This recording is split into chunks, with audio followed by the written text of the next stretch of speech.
Welcome back to Ireland AM. You'll have seen our next guest opposite Cillian Murphy in Small Things Like These. Chris O'Dowd in Small Town Big Story. She only does stuff with small in the word. No, she doesn't. She was also in the Emmy-nominated Troubles drama Say Nothing. And that was all just last year. Yes. And now it's all about this year. Actor of Irish stage and screen, Eileen Walsh, joins us now. Good morning. Good morning. How are you? Good. Thank you for coming in to see us again. Because you can drop in now because you're back home in Ireland. Yeah, that's right. So you can drop in any time now. I know, guys, I'll be here. You'll be here. My little patch on the couch. Put a regular spot there for you. How's it been now that you're back here for a while now? It's just been lovely. We probably should have done it years ago. How long were you away in London? Over 20 years. Right. And then a couple of years in Scotland as well. So it's a big difference. And actually, I only ever lived here when I was going to Trinity. So, you know, I don't know it as a city to live in properly. And it has to be a culture shift, right? When you come home, you've got kids, you've got a dog. So how's it all going? Well, my girls were straight in the water with Stuart, just like loving their lives. And the dog just thinks he's in heaven. And my favourite thing is that we weren't long moved in, and there was people going, welcome home. Oh, isn't that lovely? I know. How old are the girls? Tippy's 19 and Ethel's 16. Right. So that's mad for them to be taken to it like that when they were so formed. They're totally into it, yeah. And Ethel's had some of her friends over from London visiting and, you know, showing them around. It's gorgeous. So 40-foot Instagram pictures all over the shop. Is it just kind of like, yeah, straight, come on, bag of cans? Whereas I'm down at Sea Point, you know, with my ladies. You're doing the ladies' morning swim. Yeah, I think I'm great if I get to here. And then sometimes I'm like, I got the shoulders under. It's amazing. Like, I'm in, guys. Let's go. Since you have been back, my God, have you been working? Like we just mentioned some of the things you were in last year, and we didn't get to talk to you before about Say Nothing. Yeah. The incredible drama, a book written by Patrick Radden Keefe, turned into this amazing drama. And actually, I auditioned for the mum in it and didn't get it. Story of my life. But anyway, and then I got a phone call one of the days as I was bringing one of the girls to school or something, and they said, "Are you free next week? If somebody's after getting COVID, we need you to jump in." And I was like, yes, sure, great. And so had the most amazing role to play the Aunt Bridie. Bridie, like, she's blind. Yeah, she's blind and her hands were blown off. This was in an explosion. It's an incredible part. And like, we're just seeing you there, she's giving you a fag. Yeah. In the, like, you shoot. Yes. And both young actors, Lola and Hazel, are like stunning.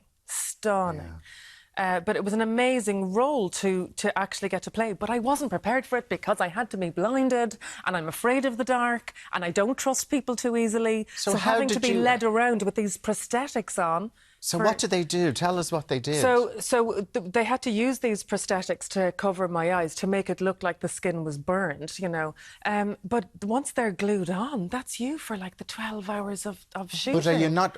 Do you know you're Daniel Day-Lewis? You're getting into that. Midweek! No, but did you not...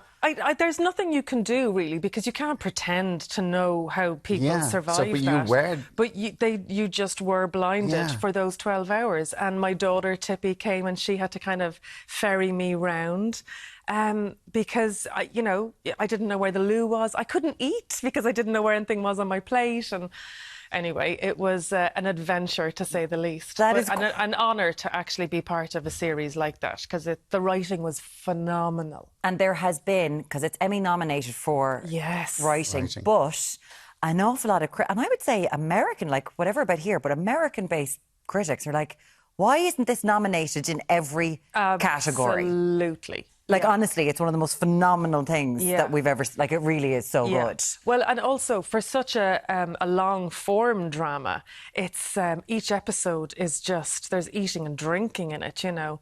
And they've made the political side of it interesting and kind of magnetic. You want to know more. So much so that I think other political TV series are being told, actually, you can go further. We want to know more history. Yeah. So that's really unusual, because normally they want to get the boring bit over with. Get to the love interest. 100%. Get to the murder, get to the love interest, whereas this is actually the ramifications of what's going on behind the scenes. Absolutely. Yeah, amazing. It's amazing. But it's amazing what you're saying, that, like, the life of an actor there, that you're literally turned down for one part and then you get the call and this is just something that you'll remember this role for your life. Nina Gold is the woman who cast it, and Nina is amazing. We have a thing at our agency that is like, you never say no to Nina. Okay. Never say no, because she casts so many amazing things. So if she phones you and says, are you free Monday? You better be free Monday. You drop everything. Yeah. So is that, did Nina get you, are you playing Nora Barnacle? Yes. I mean, like, there's loads of things signed and possibly, and yes, Possibly. I think so, yes. There's the movie coming up, Lucia. Yes, it's another brilliantly written script. Really, really beautiful. So this looks really, because Lucia is the daughter of Nora Barnacle and James Joyce. Yes, and she had an amazing romance with Beckett. Yes, in Paris. Yes. So it's... And she was a beautiful dancer. And fascinating character. Yeah. So you're, well, this is what I was reading. You're Nora Barnacle. Risa Fans? Yeah. Is he James Joyce? Who I did my very first film with. Which one? I did a film years ago called Janice Beard. Yeah. And I play this Scottish girl who kind of has a real made-up life. And Rhys and Patsy Kensett, most people in it. But Rhys was my love interest in it. We had great crack. Patsy Kensett at the height of Rule Britannia. Liam and herself. Liam turned up one day and there was loads of paparazzi and it was bonkers. Love it. I love it. You're gassed though, because you're sort of saying, oh, didn't get it, the story of my life. How many auditions did you go for? Because you're constantly working. Well, not enough, I tell you, Alan. You I need more auditions. Keep them coming. Where's the camera? Well, OK, the last time you were in, you were doing a 24-hour play. Yes. Now, you were just going to do it. How did that turn out, and what was the reaction? Well, and tell us a bit about it again. So nothing can prepare you for it, is the first thing I would say. I had seen it in London and I was desperate to do it because I love the two women who created it, these Australian makers. And so I was so delighted that Lorraine from Cork Midsummer phoned me and went, this is what we want you to do. I felt like it was something that I should have done. And anyway, so 24 hours and it was phenomenal. The last 8 I felt physically sick for because there was so much kind of eating and drinking in it, and then all this kind of sexy dancing and blah, blah, blah. And then you cannot prepare for the madness that comes in the door from people who think, yeah, this is what I'm going to do. So 100 men, 102 at the end of it, come in and we repeat the same scene. But it's never the same because some men come in and go, I'm really nervous, I forgot all my lines, and it becomes the funniest little scene. Or other men come in and it's really tender and they just need a bit of minding, and then other men come in and think they are God's gift. They think they're Laurence Olivier, do they? Oh, like, totally. Or it's some Lothario, which is slightly... You're like, hey, jump back. Hello. I'm doing my sexy dance, you stay away over there. Exactly. But actually, Frank, who I'm now working with, Frank Blake, he was one of my 100 actors. So that was a real treat to kind of get a preamble to what this next piece is going to be. So we should explain that it was you were the one character and you played against 102 men who were playing the same scene over and over again. Towards the end, you said that the crowd treated it like a football match. So every 2 hours, I would leave the stage and restock the drinks and tidy up everything and blah, blah, blah. At the end of the final 3 sessions or whatever, each time you'd leave, the audience was getting thicker and thicker, and it was like a full opera house. It was amazing.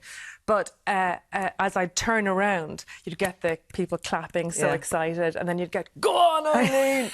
It just would lift you. It really was like being And did the mam go and see it, the mother? My mother, now, I don't know, actually, Tippy's boyfriend's parents were coming over from Australia, and I hadn't met them before. So they came and they watched an awful lot of it, like 14 hours or something. What? I know, they'd never met me, dedication. but they saw me with 100 men. and Josh was like, don't worry, you know, they've seen Tina the Musical. They're totally going to know what it is. My mother came in for the last few, and one of those last few was my husband, Stuart, who also turned up to play. So that was amazing. And my mother just went, wasn't Stuart great? I was like, I did it for 24 hours. That's the Irish mammy for you. That's the Irish mammy. You know you were never getting praise for that. Maybe she'll do this for this new project that you're doing. Yes. Right. This is The Boy, a 2-play theatrical event. This is in the Abbey Theatre. Tell us about this. Yeah. So Marina Carr has written her version of the Oedipus story. So Oedipus is the young boy who's told you must never go home because you'll murder your dad and you'll marry your mum. And then inadvertently, he lives that. So I'm very lucky I get to play his mum and his wife. Beautiful. Yeah, that's nice. And then also they go on to have a baby, and one of their babies is Antigone. And Antigone, very famously, is the daughter who tries to go against Creon and bury her brother. Yes. So she takes on power. So you get the chance to see these two stories happening.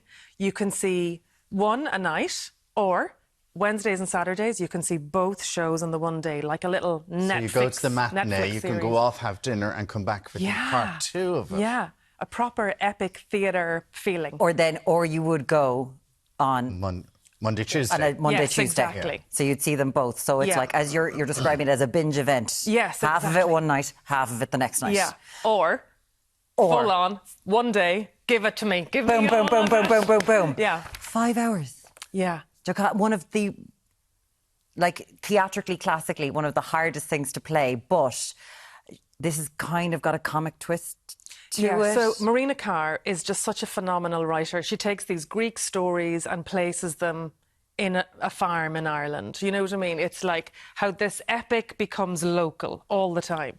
So, and she writes fearlessly, and it's so sexy and violent and funny and charming. It's really, really amazing. Abbeytheatre.ie before they kill me. Yeah, no, Abbeytheatre.ie, and it starts on Monday the 15th of September to Saturday the 1st of November. Yes. It's the Boy at 2 play theatrical event. If you don't mind. If you don't mind. You ever go to do a play for like an hour?